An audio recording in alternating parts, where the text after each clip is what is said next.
GS Hindi classes में मैं घनश्याम पारिक आप सभी का स्वागत करता हूं। एक बहुत बड़ा प्रश्न जो फर्स्ट ग्रेड के लिए है वो ये है फर्स्ट पेपर।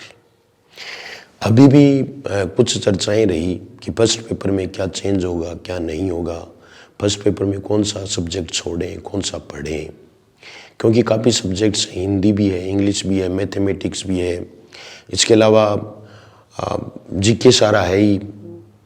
कहने का मतलब मेंटल एबिलिटी और ये इस प्रकार के जो इसमें स्ट्रीम्स हैं उनमें हम कौन से पर अधिक बल दें, किस पर कम बल दें, किसको छोड़ें, किसको पढ़ें, पूरा छोड़ना है या फिर थोड़ा ऊपर ऊपर से पढ़ना है, ये सब बातें हैं। विस्तृत रूप से चर्चा हम अगले वीडियो में करेंगे जब अभी पाठ्यक्रम आने वाला है, लेकिन मैं इसमें आपको बता देता हूँ कि इसकी संभावनाएं क्या हैं और अभी तक इसका पाठ्यक्रम क्या है और ये चेंजेस क्या हो सकते हैं, यानी परिवर्तन भी हो सकता है तो कहाँ और कितने अंकों का क्या उससे फर्क पड़ेगा, क्या मैं उसमें 40% स्कोर कर पाऊंगा, क्या 40% स्कोर है वो अब भी आवश्यक है, तो अभी ये भी अदरजूल में है कि आवश्यक है या नहीं है।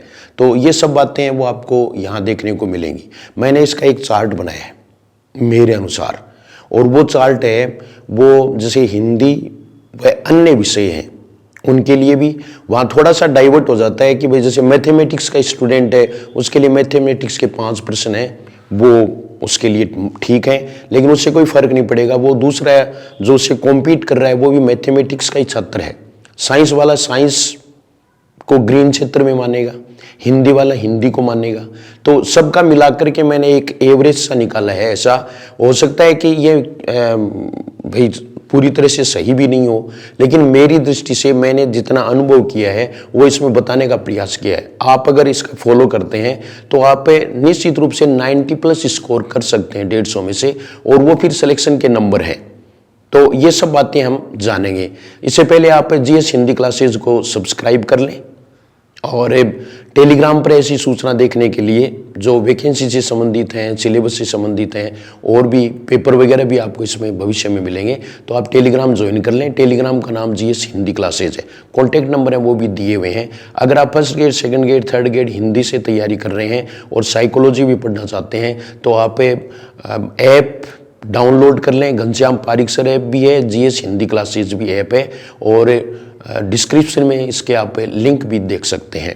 तो ये तो व्यवसाय की बात भी होगी, लेकिन मैं आपको यहाँ फर्स्ट पेपर की स्ट्रेटेजी मेरे अनुसार आपको बता रहा हूँ। और ये हो सकता है कि आपकी रुचि किसमें है, आपका कौन सा पक्ष मजबूत है, लेकिन मैंने एक एवरेज जो निकाला है स्टूडेंट्स का उसके आधार पर मैं आपको बता रहा हूँ। इसके बाद में देखिए आप अगला देखो ये देखो, ये मैंने एक टेबल बनाई है, इसमें ये यूनिट्स हैं जिसमें सब जो ये देखो, ये कलर जो है ये हमें बिल्कुल नहीं छोड़ना है। ये हमारा, हम ये मान सकते हैं कि ब्लू वाला है वो बिल्कुल सही है और इसमें हम अच्छा स्कोर कर सकते हैं, सबसे ज़्यादा इनको पढ़ना है। तो ये देखिए आप हिस्ट्री वाला जो पोर्शन है वो चाहे राजस्थान है चाहे वो इंडियन हिस्ट्री है, जो भी है, इसके 15 प्रश्न आते थे। 15 प्रश्न, प्रत्येक प्रश्न है वो 2 अंक का है, तो इसमें 30 नंबर हो गए। इसमें से आप 12 प्रश्न कर सकते हो।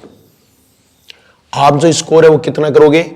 12 प्रश्न आप एवरेज कर सकते हैं अगर आपने हिस्ट्री की तैयारी अच्छी की है तो। अब ये और बात है कि कुछ है वो ये भी कहेंगे कि कई बार पेपर ऐसा हो जाता है कि 10 भी नहीं होती, और कई बार ऐसा पेपर भी आ जाता है कि 15 ही कर दें, लेकिन मैंने बीच में एवरेज बात कर रहा हूं। तो आप 12 प्रश्न इजीली कर सकते हैं अगर आपने हिस्ट्री की तैयारी ढंग से की है तो।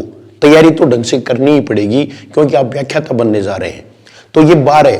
दूसरा देखो मेंटल एबिलिटी, प्राय हिंदी या हिस्ट्री मान लो, ऐसे जो सब्जेक्ट्स हैं उनमें हमारी मैथ्स कमजोर होती है। मैथ्स कमजोर होती है तो मेंटल एबिलिटी भी कमजोर होती है, लेकिन मेंटल एबिलिटी मैथ्स से थोड़ी सी डिफरेंट भी है और वो आप इजीली जो है वो पढ़ सकते हैं, कर सकते हैं। मैंने इसको, और ये देखो येलो में लिया है, इसका येलो क्षेत्र है, तो इसमें 5 प्रश्न आएंगे, 10 नंबर के होंगे और 3 प्रश्न आप स्कोर कर सकते हैं, यानी 3 प्रश्न आप इसमें से कर सकते हैं। ये इधर वाले जो स्कोर है ना, कैन बी स्कोर्ड नॉर्मली, या ये मान लो आप, ठीक है ना, ये प्रश्न है वो हम कर सकते हैं, ये प्रश्न है, मार्क्स नहीं है। क्वेश्चन लिख दिया ऊपर, ये देखो। उसके बाद में देखो मैथमेटिक्स को मैंने रेड कलर में लिया है। रेड में इसलिए लिया है कि मैथमेटिक्स को छोड़ करके या साइंस को छोड़ करके जितने भी स्टूडेंट्स हैं उनके लिए मैथमेटिक्स है वो एक प्रॉब्लम है, तो इसको मैंने रेड में लिया है। और रेड में लेकर के ये देखो, ये 10 नंबर का 5 प्रश्न, एक प्रश्न है वो संभावित फिर भी है। अगर आप जो उसमें टॉपिक है उनमें से भी बिल्कुल नॉर्मल जो टॉपिक है 2-3 उनको ठीक से तैयार कर लें, और जो आपके समझ के बाहर के उनको टॉपिक्स को छोड़ें, सब्जेक्ट को नहीं छोड़ें। फिर इसके बाद में देखो जनरल हिंदी है, तो जनरल हिंदी में 5 प्रश्न है, मैंने इसको बिल्कुल सही में लिया है। और ये 4 प्रश्न आप इजीली कर सकते हो, क्योंकि जिनके सब्जेक्ट हिंदी है उनका एवरेज भी 4 ही आ रहा है। 5 किसी के सही है तो किसी के 3 भी हो जाते हैं। यहां भी प्रश्न है वो गलत हो सकता है, मैं 4 ही मानता हूं, क्योंकि एक प्रश्न है वो कौन सा आ रहा है आजकल, इंग्लिश वर्ड वाला आ रहा है, तो इसलिए हमें कुल मिलाकर के 4 ही कर लेंगे। फिर देखो जनरल इंग्लिश है, इसको मैंने येलो में लिया है। अब आप कहेंगे कि इंग्लिश को आपने येलो में क्यों लिया? वो इसलिए कि मैंने इंग्लिश पढ़ानी शुरू की और स्टूडेंट्स से उनके आउटपुट देखा, तो मुझे ऐसा लगा कि निश्चित रूप से वो 5 में से 3 प्रश्न सही कर देंगे, इसलिए लिए है, आसानी से वो सही कर सकते हैं। तो ये देखो, ये भी हम 3 प्रश्न कर सकते हैं। फिर देखिए करंट अफेयर्स है, हम करंट पढ़ते ही रहते हैं, इसको मैंने इसमें ब्लू में लिया है और 8 प्रश्न कर सकते हैं। 10 प्रश्न आएंगे 20 नंबर के और 8, ये ज्यादा भी हो सकते हैं। कमोबेश इस बार जो हुआ वो कमोबेश हुआ, लेकिन आगे के लिए ऐसा होने की संभावना नहीं है। जनरल साइंस है, इसको मैंने रेड में लिया है। जिनके साइंस नहीं है, मैथ्स नहीं है, उनके लिए ज्यादातर के लिए ये रेड एरिया में ही आएगा। तो 5 इसमें से एक प्रश्न ऐसा कोई बीमारी वाला, वो इस तरह का कोई प्रश्न है, वो अपन चुरा सकते हैं सामान्य रूप से, पहले के प्रश्न देख करके ऐसा कर सकते हैं। इसके बाद में देखो इसमें 10 हैं पूरे। इंडियन पॉलिटी है, ये हम पढ़ते ही रहते हैं, तो आप पे 5 में से 3 प्रश्न सही कर सकते हैं। ऐसे ही ज्योग्राफी ऑफ राजस्थान है, ये हम पढ़ते ही रहते हैं, 5 में से 3 सही कर सकते हैं। अब कोई ये भी कहेगा कि मैं तो 5 ही सही करूंगा, तो अन्य में थोड़ा गड़बड़ हो जाएगा, ये एवरेज की बात है। इसके बाद में देखिए एजुकेशनल मैनेजमेंट एंड साइकोलॉजी, यहां कुछ नंबर्स, इस बार मार्क्स है जो चेंज होने वाला है, वो तो ये तो चेंज हो ही गया। ये देखो आप, ये साइकोलॉजी जो पहले सेकंड पेपर में था उसको फर्स्ट पेपर में कर दिया गया, लेकिन इसके साथ में दिया है इसको मैनेजमेंट के, तो हम मैनेजमेंट वाला स्कोर इसका एक बार मानेंगे कि 15 प्रश्न आएंगे और 30 नंबर के होंगे और 10 प्रश्न हम इजीली कर सकते हैं। यहां हम ज्यादा भी कर सकते हैं, लेकिन मैथ्स वाला गलत हो जाएगा, माइनस मार्किंग और है। अब आप कैलकुलेशन देखिए, कैलकुलेशन ये देखिए कि टोटल 75 क्वेश्चन है और पूर्णांक है वो 150 का है। हम कम से कम मान करके हमने स्कोर किया, हम 48 प्रश्न करने में सफल रहे। 48 प्रश्न का मतलब 96 नंबर आएंगे, ठीक है। फिर ये देखो 96 150 में से आपके अंक आ रहे हैं, ठीक है।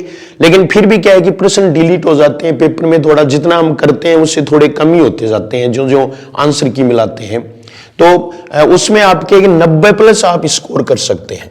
अब आप कहेंगे कि माइनस मार्किंग है वो कटेंगे कहां, तो मैंने काट भी दिए हैं, क्योंकि यहां आप अच्छा स्कोर कर सकते हैं। अगर आपकी साइकोलॉजी अच्छी है, साइकोलॉजी अपने ऐप पर भी अशोक जी पारिक वो पढ़ा रहे हैं, तो आप ऐप है उनके डेमो वीडियोस वगैरह देख लें और फिर आप जो है ना वो ट्राई कर सकते हैं, यानी ले सकते हैं। और हिंदी के लिए तो आप पहले से भी बहुत सारे स्टूडेंट्स जुड़े हुए हैं, तो वो देख लें। तो मैंने आज हिंदी के बारे में बहुत कम बताया है, अन्य जो यानी फर्स्ट पेपर में जो सब्जेक्ट्स हैं उनके बारे में मैं बता रहा हूं। फिर अपन क्या करेंगे कि एक दिन एक एक जो चीज है ना उसको लेंगे, क्योंकि मैंने जो अनुभव किया है वो ये किया है कि ज्यादातर स्टूडेंट्स वो फालतू पढ़ते हैं, इतना पढ़ने की आवश्यकता होती नहीं है, और फालतू पढ़ने से कोई फायदा नहीं होता, वो परीक्षा में नहीं आते, बेकार में हम टाइम खराब करते हैं। तो आप ये भी कह सकते हैं कि फिर हमें वो बता दो कि हमें पढ़ना क्या है। हाँ, तो ये मैं बताऊंगा, मेरे अनुसार बताऊंगा, हो सकता है कि वो किसी को एडजस्ट नहीं हो, ये भी हो सकता है, लेकिन मैंने जहां तक सोचा है वो यही है कि बहुत संतुलित तैयारी से हम अच्छा स्कोर फर्स्ट पेपर में कर सकते हैं। मेरा तो ये मानना है कि आप सेकंड पेपर से भी आप अच्छा स्कोर कर सकते हो, इसमें संभावनाएं हैं। तो मेरा कहने का मतलब ये है कि आप तैयारी में जुट जाएं। भाई वो तो छोड़ो आप, लेकिन संस्कृत वाली वैकेंसी तो आई हुई है, वो भी अपनी है, वो भी पोस्ट है और उसमें आप तैयारी कर सकते हैं और सफलता प्राप्त कर सकते हैं। तो ये थी अपनी फर्स्ट पेपर की स्ट्रेटेजी और संभावनाएं ये है कि यहाँ थोड़ा चेंज हो सकता है। ये एजुकेशनल मैनेजमेंट और ये है ना, ये यहाँ पर कुल मिलाकर के 30% भी हो सकते हैं, तो अन्य में से कम भी हो सकते हैं, 25-30% ऐसा हो सकते हैं, ऐसा मेरा केवल अनुमान है। अभी सिलेबस जारी होने वाला है, सिलेबस जारी हो जाएगा तो अपन पूरी चर्चा इस पर करेंगे। Thank you very much.